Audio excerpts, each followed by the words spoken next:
नमस्कार मित्रांनो, आज आपण बघणार आहे संघराज्य व त्याचे राज्यक्षेत्र कलम 1 ते 4. ठीक आहे. आता कलम 1 ते 4 हे भाग 1 मध्ये मोडतात. तर कलम 1 आहे राज्याचे नाव व त्याचे क्षेत्र. ठीक आहे. राज्याचे नाव.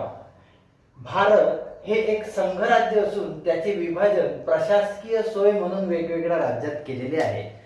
कलम 1 मध्ये सांगितलेलं आहे की भारत एक संघराज्य आहे, प्रशासकीय सोय म्हणून त्याचे वेगवेगळ्या राज्यात विभाजन केलेले आहे. कलम 2 सांगते नवीन राज्याची स्थापना आणि दाखल. एखादं नवीन राज्य स्थापन करत आहे किंवा एखादं राज्य आपल्या भारतामध्ये दाखल करत आहे त्या रिगार्डिंग आहे कलम 2. आंध्र प्रदेशमधून 2 जून 2014 रोजी तेलंगणा हे नवीन राज्य तयार केलेलं आहे. एखादं नवीन राज्य. अगोदर राज्य आंध्र प्रदेश हे एक राज्य होतं, त्याचे विभाजन 2 राज्यामध्ये झालं. एक मूळचं आंध्र प्रदेश आणि दुसरं नवीन तेलंगणा. हे कलम 2च्या अंतर्गत झालेलं आहे. कलम 3 राज्याची निर्मिती, सीमा क्षेत्र व नाव बदलणे.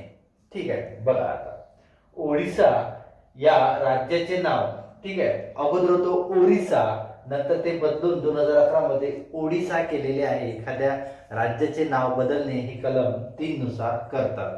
पुढे आहे कलम 4. ठीक आहे.